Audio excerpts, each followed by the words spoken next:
Hello, Huw. Welcome to the show. Hi, thank you very much for having me. It's taken a while to persuade you, but I'm really happy we're here. Yeah, I'm a bit podcast shy. It's yeah, definitely. But I'm really pleased to be here. Thank you very much. Yeah, and thank you we're for going your to have patience fun. as well. No, Yeah. it's going to be worth the wait. And I don't say that to put any pressure on, but it's, as I've kept saying to you, the work you're doing, I just think is so needed, so needed. And I know our listeners are going to absolutely love this. So yeah, I'm so glad to be here having this conversation with you. Thank you. So I know a little bit about your background, your childhood, what led you to this work. And I really feel that us starting there and understanding, as often is the case, in our own wounds is often where our medicine's held. And that definitely seems to be the case with you. And I would love to start just understanding that journey you took to this work that you're now doing with children, being that soul work, that purpose for you. How did that happen? I think it originated. So I had a bit of a complicated childhood growing up, and there were some problems within the family. But later on, I think what I realized from my earliest memories as a child of what they were was those experiences with the catalyst, or a connection that I'd established with, I suppose, nature and the land and of spirit, as where things were difficult at home. I would have vivid, like reoccurring dreams, and would see two horses would appear at the end of my bed every morning. And I would grow up saying, I have horses. And then, no, you don't have horses. Like, no, I do have horses. And throughout my childhood, I would regularly check and say, my horses. When I had the horses, as I got older, it became had the horses. And they were like, you never had horses. And then realized actually that due to, a difficult situation at home, that I started to develop a really strong connection with the world of spirit and the natural world. And the nature became my refuge. The woods became my refuge. I spent a lot of time there alone and with friends. And then that relationship just started to deepen, and I developed a holding and received a holding from the land that I realized now that I didn't have and needed to be able to sustain me through childhood. So Wildlings, starting Wildlings was a mixture of a great deal of things, but I think that what I realized was the benefit that I gained and how crucial those relationships were and how precious they were to me, and how isolated I was with those experiences. I couldn't talk or tell anybody about them. I didn't attempt to or try. And I think later on in life, I would sort of share some of these experiences and people they didn't understand, or there wasn't anything to be able to receive that validation, guidance or support, or anybody that I could connect to on the physical level regarding those experiences. And I kind of realized that there's a real sinkhole when it comes to the certain stages of child development.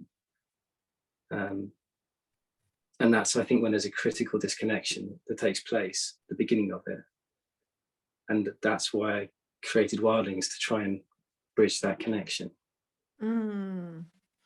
Yeah, as you were talking there, I was thinking, for so many of us in this modern culture, there's two main types of disconnection that's being experienced within childhood, where we've got that cultural disconnection, which is true for most people, where they don't have that relationship to land and to spirit. And then those of us that have, and I think I had a very different childhood to you, but I had that same sense of my the place I felt kind of most at home actually was in nature. And there's a disconnection in that we have that, but then there's no context to then kind of make sense of it, make meaning of it, be able to share that with others. And in some ways, I can feel that for you, that without that connection, your life would have turned out very differently, and I'm sure you wouldn't wish not to have had that, but it's almost kind of more isolating in a way to have had those experiences and not have a context for them, not being able to connect with others through them until I guess you were much older. I don't think I'd really seen that clearly until you were speaking now, and how I've had a similar experience, albeit again my actual upbringing was quite different, and I probably could have spoken to my father about some of the experiences I had. It just, for whatever reason, didn't seem necessary. And I think, again, it was because he had that relationship. It was just there, but not really spoken about. I know that you've shared with me before that part of your journey, if I remember rightly, you were in care at certain points, and then you've worked in care homes yourself as an adult, and really started to see that that's in settings where, you know, we're trying to do our best with children who are struggling and are vulnerable, and yet there is this fundamental part missing in terms of what was beneficial for you just aren't recognized within the system as being something that those children would benefit from. And I remember you telling me a story when you very first started to kind of like take that risk to introduce that with the children you're working with. I'd love it if you wouldn't mind sharing that. Yeah, oh God, it's just strung, drawn and quartered. So for me, I think growing up there was this constant call from nature to be in relationship with it in some way, shape or form. And as a child, I would climb trees, I would go and find the fields where the horses were and feed them grass and just be with them and swim in lakes and everything else. And that calling, it never left. And I think when I got a little bit older and I started to really struggle, that I really started to get that calling again. So when I was struggling with mental health issues and addiction, and then the calling was really strong. And I returned back into relationship with the seas. I did surfing and climbing and spent time in the mountains. And then it was the mountains and climbing that was just my medicine, my teacher, my holder. It would just clear me out. And whilst I was doing this and going through this journey, I was working at a residential children's home with 11 to 17-year-olds. And I kind of felt that I loved the job. It was very hard, but I felt a lot of my role was trying to almost act as a buffer between the institution and the child that was put in place to protect them. I think there was just, there's such a, yeah, and there's so many, it's a difficult one, but there's so many problems that I think that, and I think a lot of the problems stem from the children, they've come from incredibly traumatized backgrounds, but they're put in a situation, but they fall victim to circumstance, and they're not given an opportunity where they're out of the level of pressure and these institutions that can create more of a problem than a resolution. So I decided that I would put a program together, and it was taking the children that they kind of blacklisted and said that they're either going to go to jail or secure unit, and they've only got a certain amount of time before we start proceedings. And I kind of would intervene and say, okay, give them to me and I'll take them to the mountains for a week. And they're like, yeah, great, we'll save £7,000. Like, take them off, staff can have a holiday. I'm like, yeah, like, you sure you want to do this? I'm like, yeah, I do. And we did it on the back of risk assessments, and I didn't have any like formal qualifications. We did fell, it was under fell walking. So we took massive risks in doing that. But I trusted my experience in the mountains in that environment. And I had a lot of personal experience guiding. And so me and a friend that was working with me as well, we started taking the kids out to the mountains, but instead of like doing small excursions, we would go for 7-day expeditions, everything on your back, and just head straight off into some of the most beautiful mountain ranges of the UK. And we knew that I knew that once they'd gone over the first hill, the first mountain, that they wouldn't turn back. that was it. They were stuck. So they had no choice but to carry on. It was as a wilderness prison, so to speak, a very, very kind, nurturing wilderness prison. But we didn't know what results we were going to get. And we were under a huge amount of pressure, because the management within the residential children's homes were saying that it doesn't, they gave us a call and said, actually, we've made a decision. It doesn't matter. Like, if there's a turnaround with this child, we're going to put him in secure. And we just said, like, please just give it an opportunity, please. And like pleaded with them, and did all we could. And they said, okay, we'll give it 1 week. And we sort of made sure that I was on shift a lot and to support with the integration. But it just had the most it just had the most profound effect. And we didn't do anything other than just support him through it.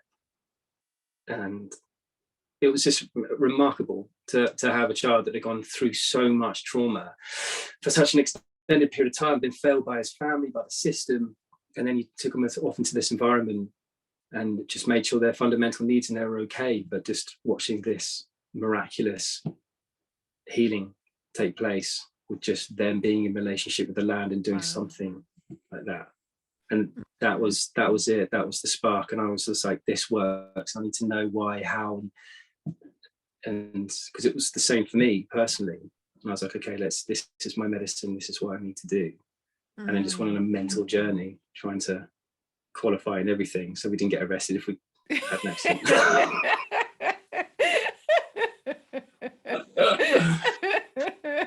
Oh my goodness. I'm so glad you shared that. Thank you. I remember when you told me that story in the woods, and I was just like, oh wow. It's one of those stories that I think gives me so much hope, that people will see that something different can be done and take those kind of risks and do what's needed to make it happen. It just so moves me. So I'm guessing at that point you could feel there was something happening that was beyond, here's nature, here's a human being, there's something happening here that I don't understand. It's kind of beyond the material, beyond the known. But this was before, for example, you had gone deep into shamanism. You didn't really have that context of sort of understanding it as spirit. Is that right? Yeah. So I've always felt there was far more to the world, but it was just out of reach.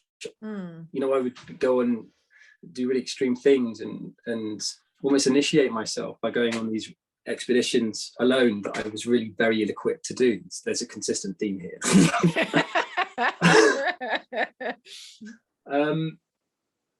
But I felt like I was experiencing life through a pane of glass.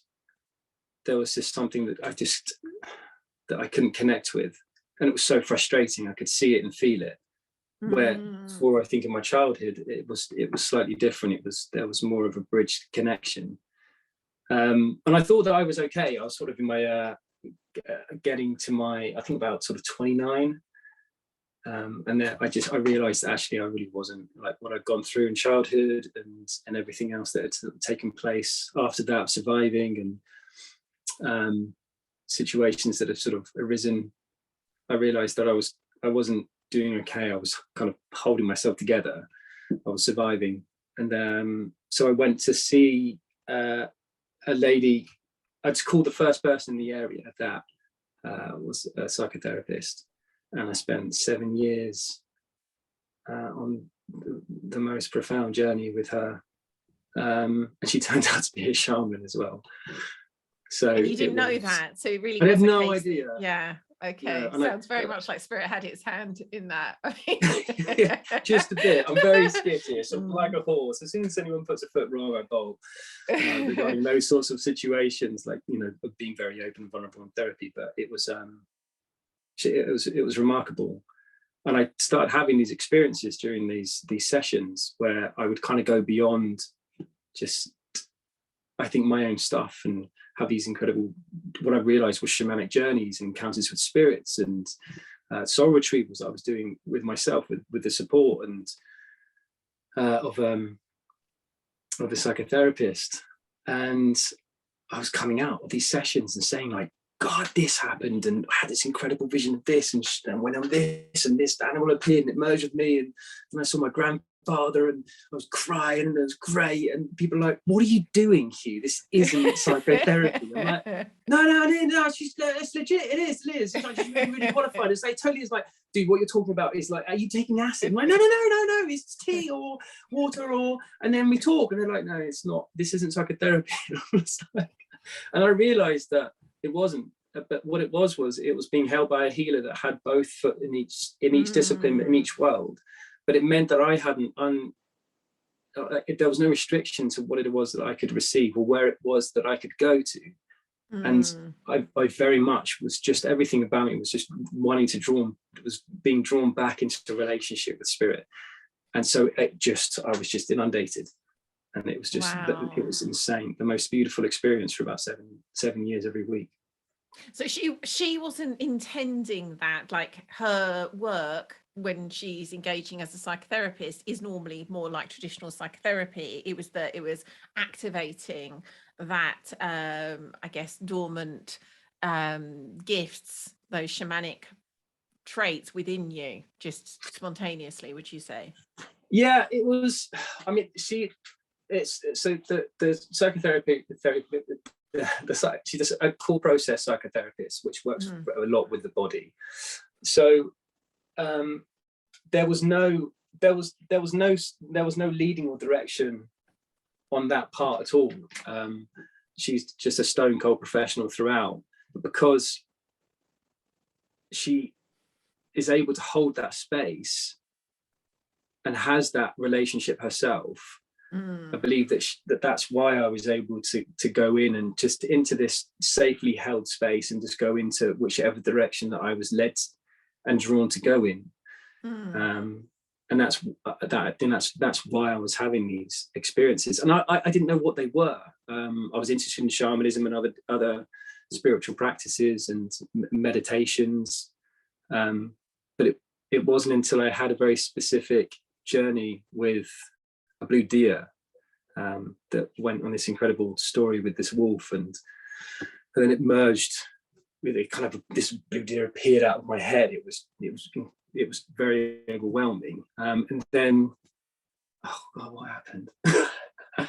And then it showed me its origins. It showed me that it was the fifth element, or the first element, that had created all the other elements at the dawn of existence. And he created this world, and then it was that element, the blue flame, the blue deer, that kind of gave its blood, or it was the ignition, the fire that ignited the life of existence and brought it to life. And I was just like, that's insane. What a crazy day. And then the only thing she said to me, which was regarding, these experiences, was this the first time and only time, she said, look up the blue deer. I was like, what do you mean look up the blue deer? She said, have a look online for the blue deer. And I was like, online? So I did. I went in and Googled it, and then the Wirra came up, and I was just blown away, because this indigenous tribe in Mexico, with this unbroken lineage of plus 10,000 years and beyond, like, they worship the blue deer. And the origin story was exactly what I was told. It was exactly the same. And it was at that point where I was just like, these aren't isolated experiences. This is something that's been here since the beginning of time, if not created it. And that I'm just tapping into something that we all innately have, and was able to access through these sessions. Wow, I love that. And as it happens, as we're recording now, we're going to be with the Wirra in 2 days' time, I believe. Yeah, we are. I feel like we could spend so long. There's so much in everything you're saying that I would love to go deeper into, but I feel like we could end up having a conversation, not actually get to the point of the intention for this show. So let's skip along a bit. I know then, obviously, you've trained as a shamanic practitioner, and you do work with adults as a, healing work. At what point did you then have this sense of there's a role for me to bring this kind of animist understanding, this nature connection, to children? At what point did that happen?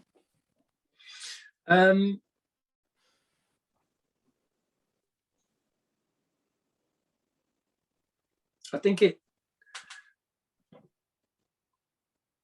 so much of my career has been spent working with children. So I think for me to start to want to then, it was just like different evolutions of the and then it took the form of wildlings at some point, more than it was an idea that suddenly happened. Well, so when I was working in the residential children's home, I had this drive, and I now know that drive was a very personal drive of me trying to find the root cause of my sickness and my illness and my struggle and the relief for it. But when I was working with the kids, I was just so driven. I was just wanted to try and go deeper, and like, if I can find the root cause of the issue, then I know that I can give you the relief or the healing or support that you would need. And it was, whenever I would think about it, or the further I went on the journey, the more I realized that I think everything kind of stems from a lost connection, and what we're trying to obtain through all these different means and mediums is trying to find either some relief, some escape, and some sense of peace from the connection that we've lost. And I realized that with children, culturally, we really encourage a very animistic way of life for children when they're very young. Everything's alive. Brush your teeth. It loves to be the toothbrush loves to be brushed, or teddy bears, talking teddy bears, and everything's magical, and goblins and fairies, and let's go on an adventure. And if you try and tell it, you'd get a very frosty reception if you were telling children that magic wasn't real. But there's this cultural expectation or pressure I think that's unspoken, that children, I think, have fallen victim to, and that is that if they want to be a big boy or girl, if they want to transition into this next stage, they have to kind of let go of their relationship and belief in magic. And you see it a lot and hear it a lot, where children are saying, no, I don't believe in magic as for little boys and little girls. It doesn't change or refine or develop alongside them.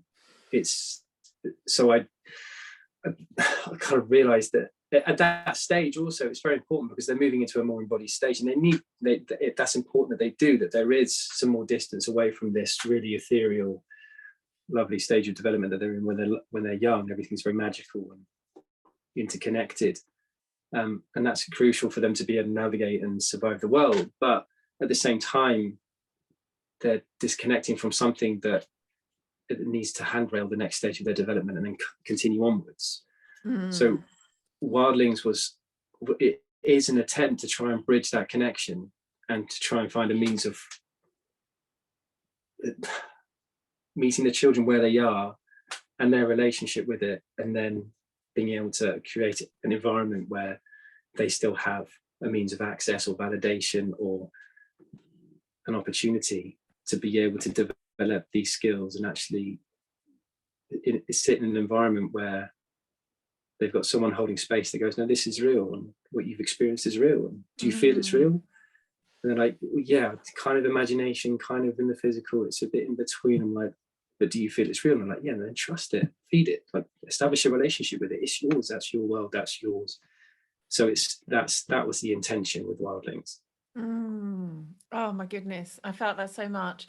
I was recalling that maybe a month or so ago, I did an episode with my friend JP Morgan about children and magic, and we were talking about, just you're saying here, how we are so immersed in that magical world as children, and then in this modern culture it's almost just like that has to be left behind to then segue into kind of the rational world.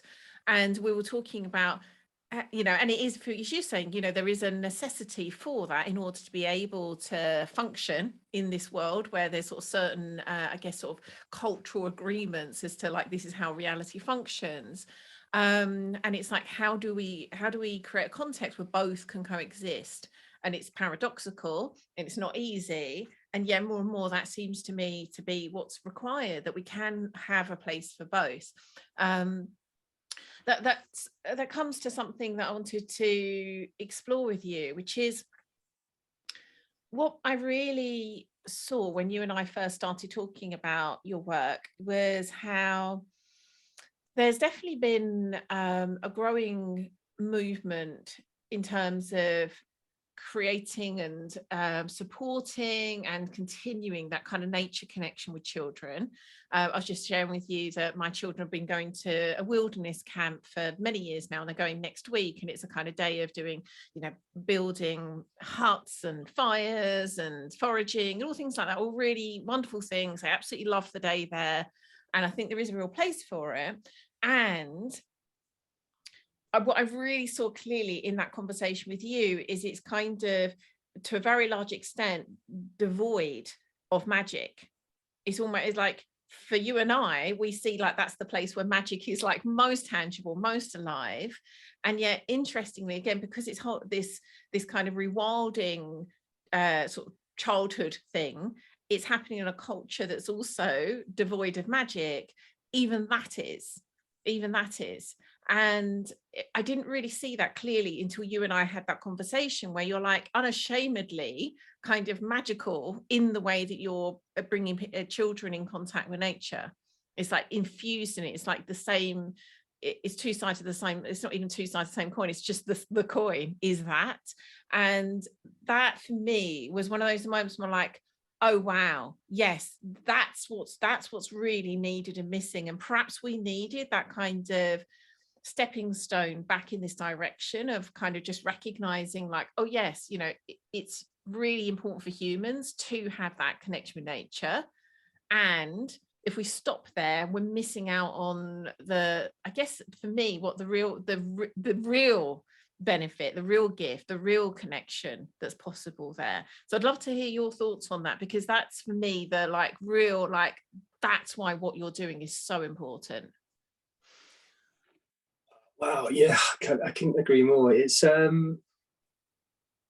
mean, we pine it, we really do, as adults, this loss of those magical, the magical relationship that we have with the world, and we're obsessed with it when it comes to creativity. You know, Harry Potter, Lord of the Rings, The Hobbit. Just there's something about, I just want to live in a hole in the earth and drink ale and smoke a pipe. I just be friends with wizards and have goblins that I feed biscuits. I want, that's for me, it's just, I want to be there in that. And I think that there's such emphasis on, and it's great, the present movement with the rewilding and with nature connection. It's great. It's definitely needed, but there's an element where I feel that they're not really acknowledging what they're connecting to. If you really call people out, what are you connecting to when it comes to nature connecting? It's the environment, you feel good, but it's a connection, there's a relationship, and there's something beyond that, and there's something calling you, and it's coming through you in every act. It's in whatever it is that you do every day. There's almost a longing of something that I feel that is present within a lot of us, or if not most of us. And I think it's to return back into relationship. And within that is just endless realms of possibility, this magic that really lies there in the land. And the children, they have it, you know, especially the young children, they really do. And their relationship with it is just this beautiful. So it's with wildlings, it's not just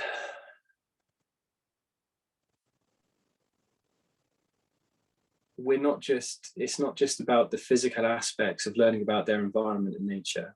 Take, for instance, shelter building, about building a shelter. It's about what would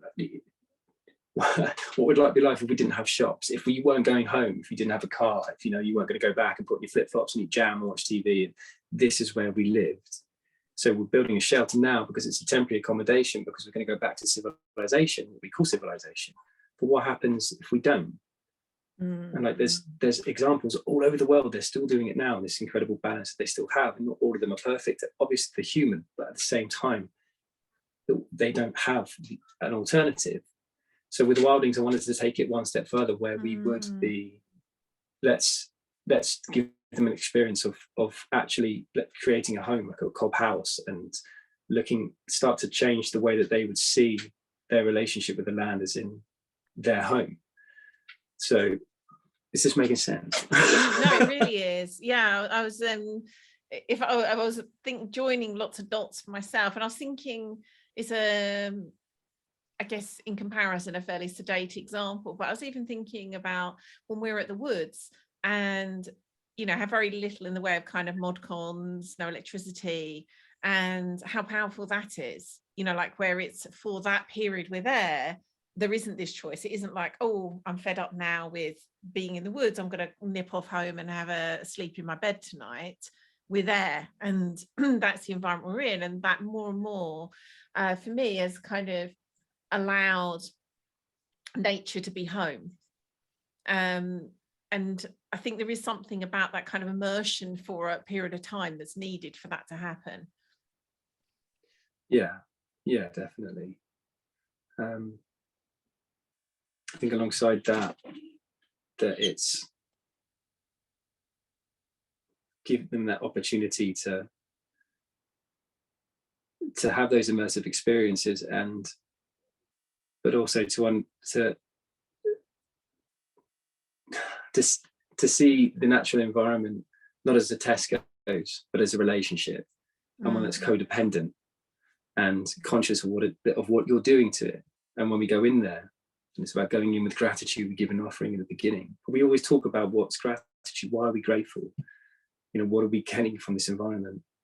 And what can it gain from us, from being here?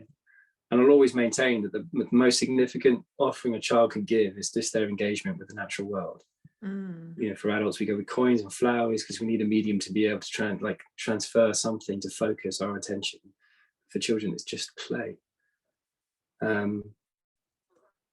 So I think that it's a relationship, and when it becomes more imbalanced, and then I think it becomes healthier and stronger. And it's about just fine-tuning and listening, with giving them opportunities to play through games and different experiences that they have an opportunity to have. I was just something just came to mind. It might seem like an odd example, but I'd love your thoughts on this. I've always had, from a very young age, a very deep connection with nature, but particularly with animals. So even when as I got older and kind of had a period of my life where I didn't have such a clear relationship with the natural world in terms of, woods, fields, those kind of things, I retained that very deep bond with animals. And my daughter's very similar. She has this very just natural openness with animals. And a couple of days ago, in like the space of about 10 minutes, it just happened that I saved a toad, and then shortly after saved a stag beetle. And the stag beetle, actually, we thought it was dead.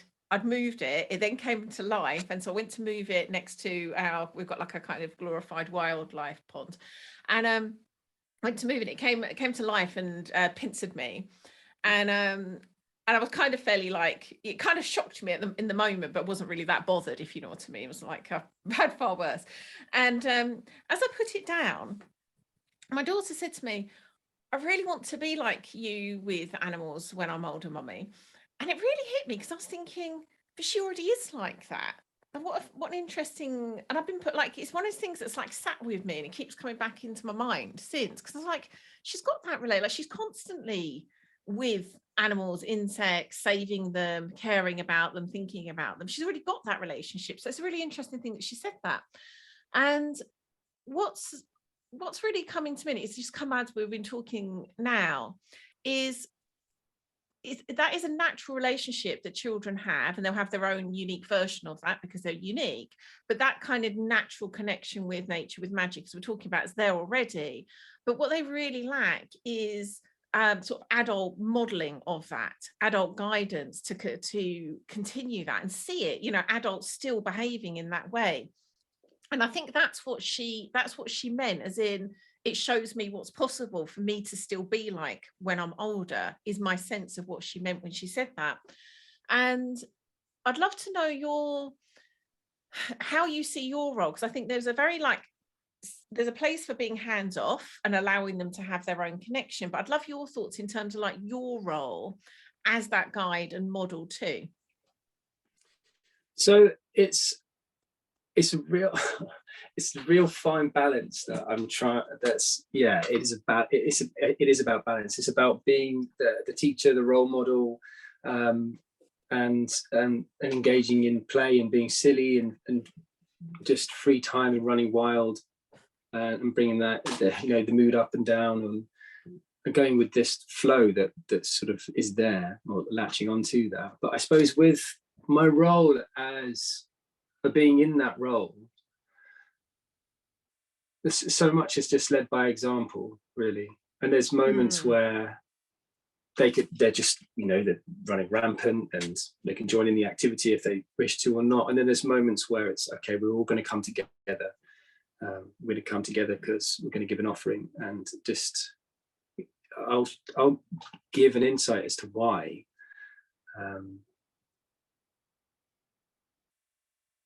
And then I'll explore it with them. So it won't, I ask the question, why do you think we're doing this? Why do you think it's important to do this? And try to support them to really think about it. So not to keep telling them how to think or what to feel or what to do.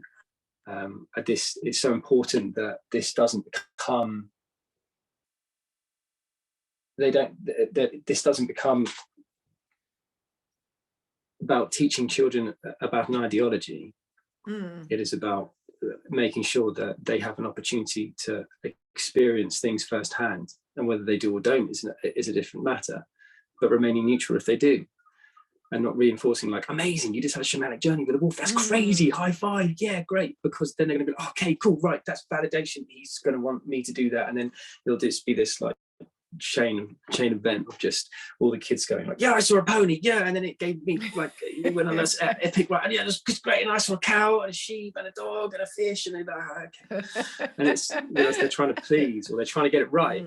So there's so much of whenever we go into an activity or whenever we go into a journey, it's just remembering that you can't get this wrong. This is about a relationship that's personal to you, and however you experience it, however you see it, whatever services for you is what you need to take from it, whether it's frustration, nothing happens, or whether it's an incredible journey with unicorns and fairies and bubbles or whatever, then that's all just as valid as each other.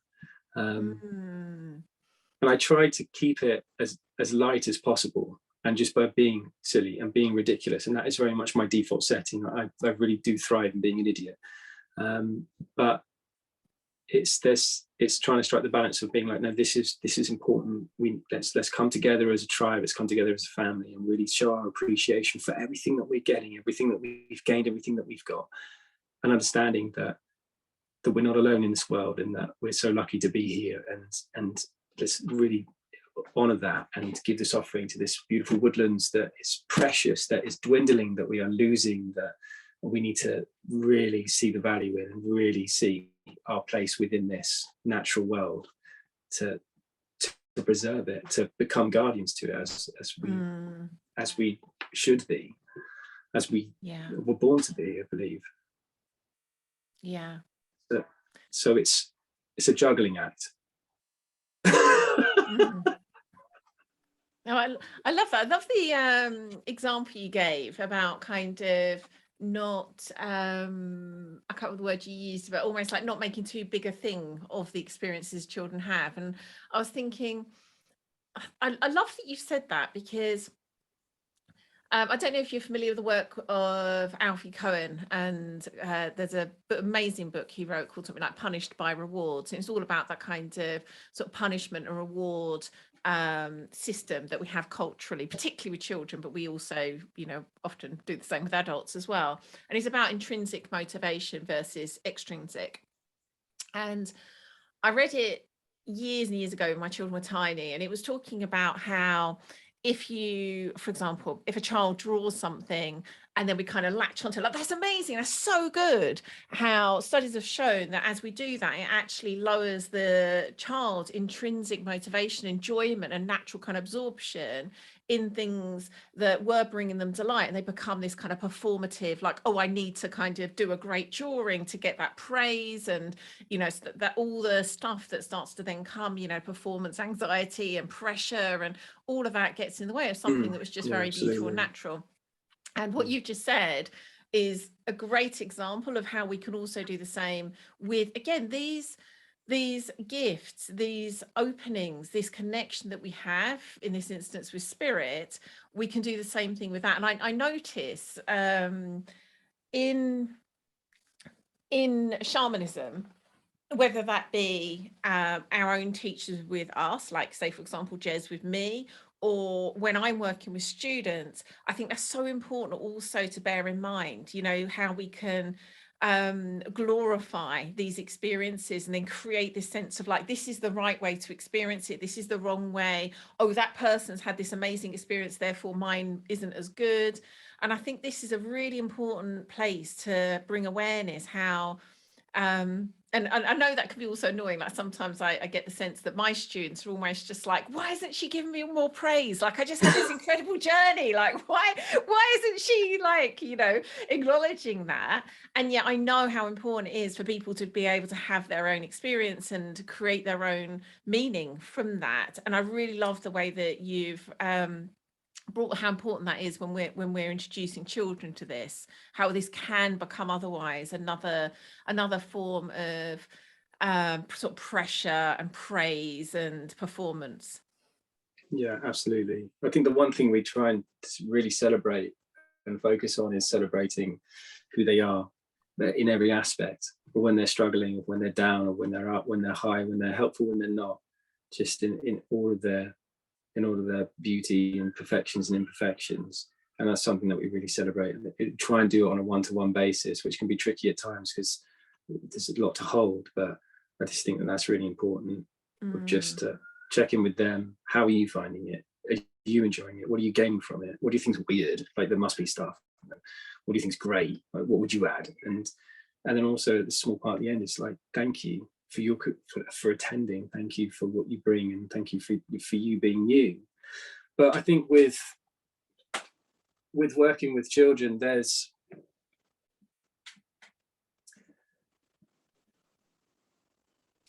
it's always on an individual basis. Like, working with the group is about holding the group, and about really, you know, being able to sort of work with the energy of the group and as a whole, but also working with the individuals within that as well, and making sure that the quiet ones aren't getting left behind and lost in the chaos, and the loud ones aren't taking too much space, but also have an opportunity to be able to be free to them, to be themselves, but trying to sort of strike that balance with them.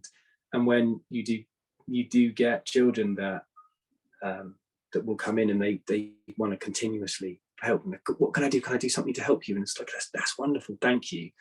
But it's trying to strike that balance by sort of turning it around on them and saying, what can I do for you? Or what would you really like to do? So what would you like to do? What would be really satisfying for you to do for yourself right now? And then trying to support them into, I think, just instead of getting gratification or entertainment or fulfillment out of, for me, feeding somebody else's needs, it's like, let's turn that around. And can you do that for yourself? Can you, what would you like to do for you? And some struggle with it, and some like are a bit surprised by the response, and some are just like, what are you talking about? You're weird. Which is keep me grounded, which is good. I need that, absolutely. So yeah, it's feeling where they're coming from, as opposed to seeing sort of, what they're trying to do. But yes, yeah. So we are almost up on time.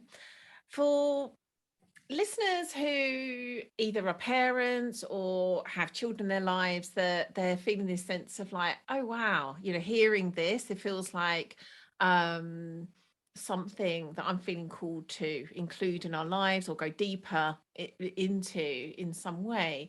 What would be some kind of like simple first steps that they can take in this direction?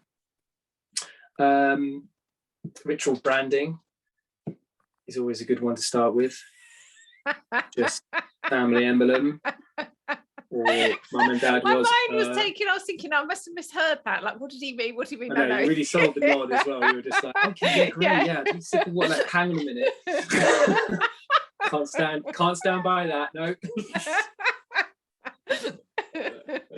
Bloodlettings, animal sacrifice, cats.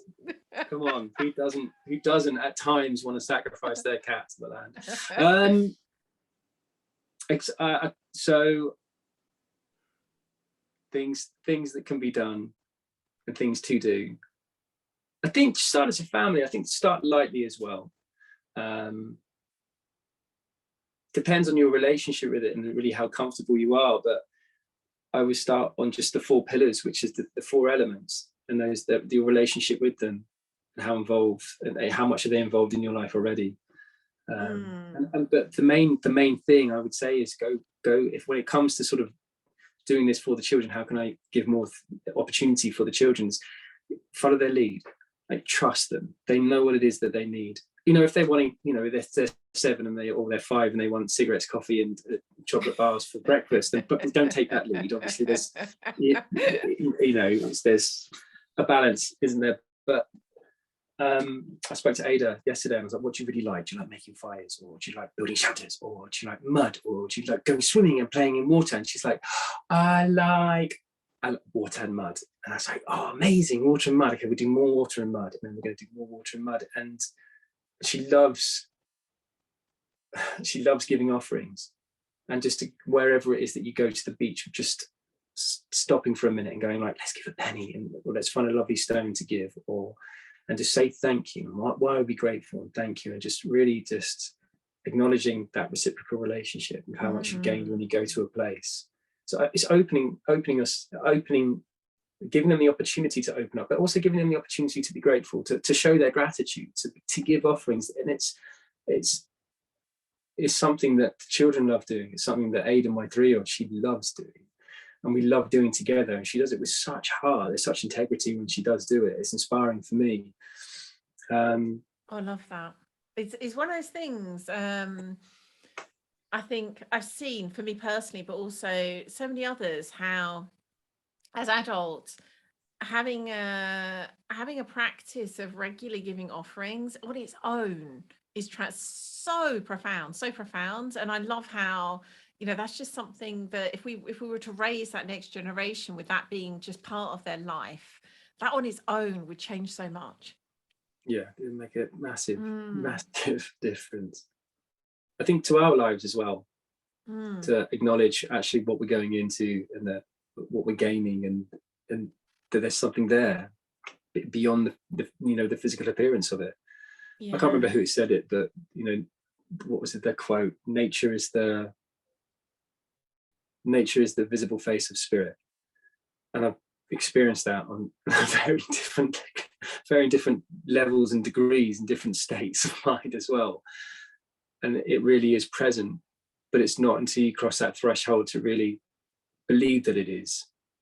And I think that's the difference between religious belief and this kind of belief. It's the belief that children have in magic. It's that belief.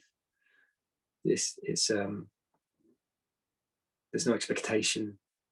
It's very raw and a real innocence to it. But practical thing to do, just follow the children. Establishing a relationship with a piece of land is really good. It's a good place to start. Like, it can be in the garden, or it can be in the local park, or it can be in the woods, but somewhere where you're committed to go on a regular basis and find little places where, and the kids can go, where should at least ask the kids, like, where should we put our offerings? Where should we put them on a regular basis? And then just ignite the entire, not obviously like with a lighter, but ignite it with magic, just set fires and break stuff. And then we can go back and realize how much we actually had before we lost it. No, so just bring it to life.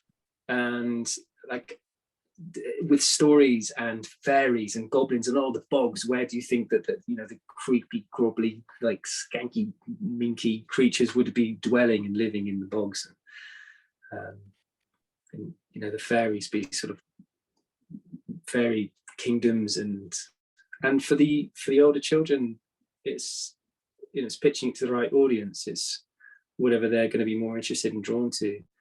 Then it's meeting them at their stage of development.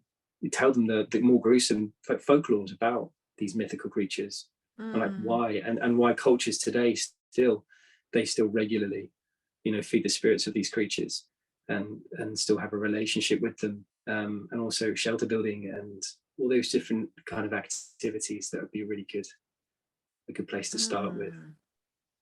Yeah. And yeah, just be light with it. Just fun.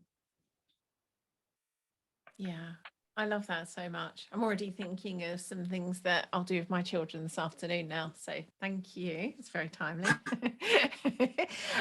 So where can listeners find out about you and your wonderful work? So we got an Instagram page for Wildlings. It's under @wildlings_school. And then there's also a Facebook, which is Wildlings School at Facebook. And then my personal Instagram is pretty much that's all that's available at the minute. We are doing a website of Primal Healing, because it will be Primal Healing website, but it's yet to be finished. Tell me about it. Our new one's like 2 years in the making, hopefully anytime soon.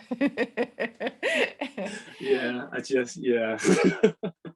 But yeah, the main thing is, if someone wanted to if they wanted, for example, their children to take part in what you're doing with Wildlings, they could contact you via Facebook or Instagram and arrange that. Sorry. So there's an EQ booking page, but on the booking page there has all the information. So it's EQ, and I'll give you the links. But the it's so EEQU is this incredible website that has and holds like loads of different practitioners doing loads of different things, all sort of outdoor and nature based, for adults and children. And in the minute, that's the main holding that Wildling has online, and it has a full clear run insight into what it is, the work that we're doing with photos, and we'll tell you what you're able to book in and do and see. Excellent. And we'll make sure those are in the show notes too.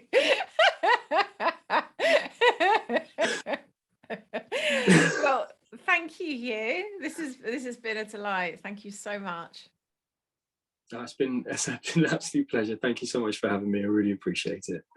Thank you. We managed to get in a few ritual brandings and cat sacrifices. I know. I promised I was going to behave. But yeah, I think it's good. It's good. Good brandings.